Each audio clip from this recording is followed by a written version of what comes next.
Welcome to Geetha Home Remedies. Today, we will be discussing weight loss tips in Telugu. Tip 1. Start your day with a glass of warm water and lemon to kickstart your metabolism. Tip 2. Incorporate more fruits and vegetables into your diet for added fiber and nutrients. Tip 3. Avoid processed foods and opt for whole grains like brown rice and oats. Tip 4. Stay hydrated by drinking plenty of water throughout the day. Tip 5. Cut back on sugary drinks and opt for herbal teas or infused water instead.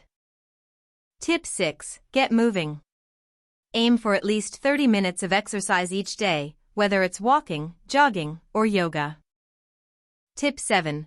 Practice portion control by using smaller plates and listening to your body's hunger cues. Tip 8. Limit your intake of high-fat foods like fried snacks and sweets.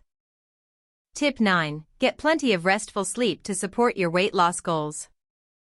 Tip 10. Stay consistent and patient with your weight loss journey. Results take time. Remember, these tips are just a starting point. Consult with a healthcare professional before making any drastic changes to your diet or exercise routine. By following these weight loss tips in Telugu, you can achieve your health and wellness goals in no time. Thank you for watching. Stay tuned for more helpful tips and remedies from Geetha Home Remedies. Subscribe to our channel.